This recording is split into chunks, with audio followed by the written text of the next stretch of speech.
they've set up a new local sustainable, it was called Local Sustainable Transport Fund, and they seem to have switched to calling it a Local Sustainable Travel Fund, which is going to be both revenue and capital funding. I'll come back to that in a minute.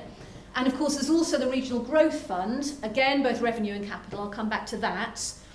I don't know much about this, but one of the things that the government's now done is to ring-fence some local authority funding for a new public health service. And I don't really know how that's going to work, but it's going to involve, as I understand it, public health professionals sitting in local authorities, and that presents some really interesting opportunities to knit together some of the things that we've been talking about so far. And the core message from the Department for Transport is that only those capital projects which offer very high value for money will be prioritised. Anything else is just not going to happen. The really smart thing, particularly in the context of less money to go round on all sorts of projects, is to think about investing in solutions which are in the sort of overlap areas. So solutions that will both improve people's health and help the local economy. The government's made fairly strong play of having simplified the money that's coming to local authorities from the centre. I'm not actually sure they've really changed it very much, but what they're now saying is there will be 4 main strands of money. This leaves out the Regional Growth Fund because it's not solely DFT, but we'll come back to the Regional Growth Fund. So 4 main budget heads from which local authorities will be able to receive funding for investment in transport. And if we look at them from the bottom up, £3 billion a year, that's across the whole of England, for maintaining highways, and that's going to be allocated on a block basis, so it'll just be a formula for how much you get. It's not a question of bidding for it. £1.4 billion across the whole of England, capital funding again, for smaller scale, so-called integrated transport projects. £1.5 billion for major infrastructure schemes. And again, that's across the whole of England, and that is something that local authorities will have to bid for, but actually it's already all spoken for. They're saying that the threshold for bids is £1 million, which is actually a really small amount of money, and they're even saying you can package together several things so that it adds up to £1 million. And that sort of says to me that they're not looking for big schemes, they're really looking for quite small, very targeted, very focused initiatives. I think that's quite interesting for a rural county. The Local Sustainable Travel Fund, as I've said, that's worth £560 million over 4 years, capital and revenue, and the guidance on that is due to come out at the moment. The Department for Transport is saying by the end of the year. And I think there are several areas where Cumbria could make a really compelling case for funding under either the Regional Growth Fund or the Local Sustainable Travel Fund, or both. Shortly before the Commission for Integrated Transport was abolished, one of its last reports was a report called Transport Challenges and Opportunities, which looked at how you should invest in transport in the context of there being less money to go round. And that report came up with a series of recommendations about what the priorities should be, how the priorities should be focused, which apply both at the national level and at the local level. So what CFIT said was any transport investment needs to serve multiple objectives, getting 2 or more bangs from the same buck. We should use existing assets well before considering adding to them, make best use of what we've got. Anything we invest in needs to have high benefit cost ratios that are robust to circumstances.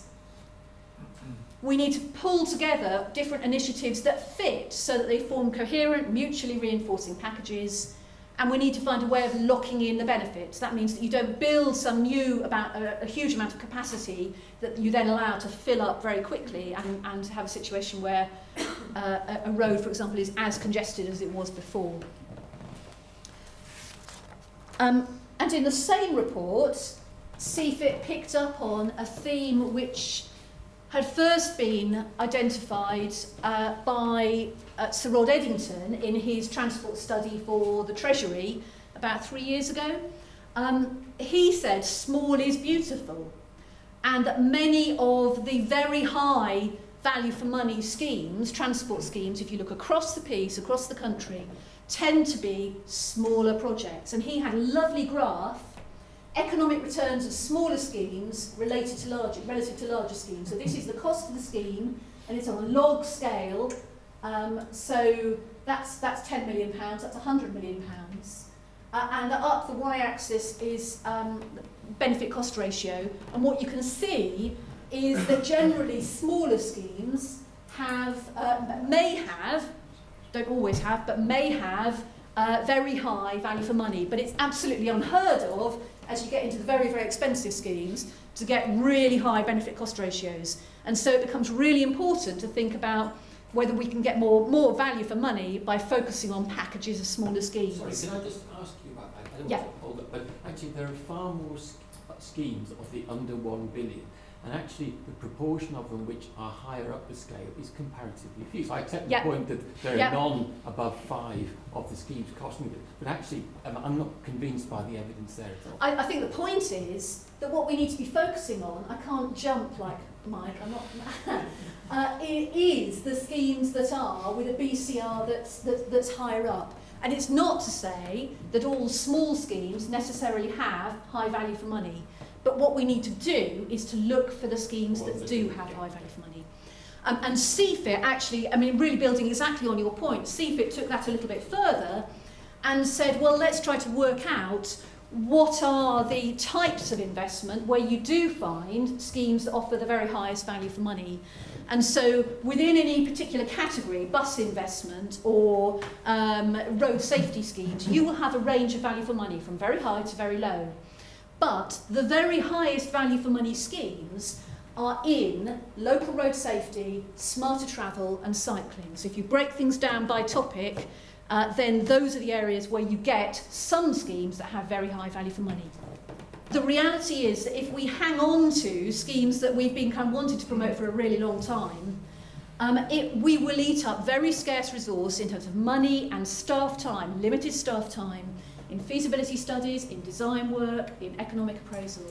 And that, as any of you who are business people will, I'm sure, completely realise, that is a real impact on, if you like, the bottom line. It will leave less time and less money to develop new projects which better meet our current priorities. And so it's really important to say now's the time to think afresh. Let's not hang on to all of that stuff that we don't think is going to get funding, because the climate now is just, it's not on the cards. Let's really focus on coming up with some ideas which work for our priorities, which offer high value for money, and which therefore may attract funding. You will come up in your workshops with all sorts of ideas for solutions and schemes and ideas for what maybe should be happening in Cumbria over the next 5, 10, 15, 20 years. I just wanted to offer you a few little ideas which make absolutely no pretense of being in any way systematic or comprehensive. I wanted to show you this graph because I think it demonstrates the really important role that businesses can play in influencing car use and therefore carbon.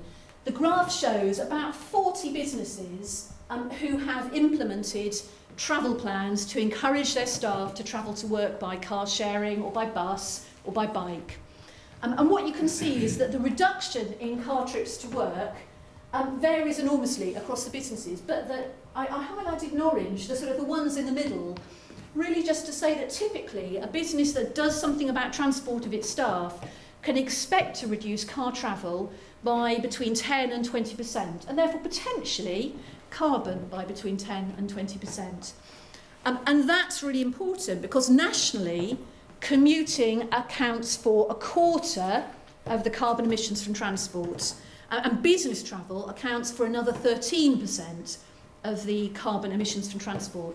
So the role of those of you who have a large number or even a medium number of employees in contributing to solving Cumbria's transport problems is a really crucial one.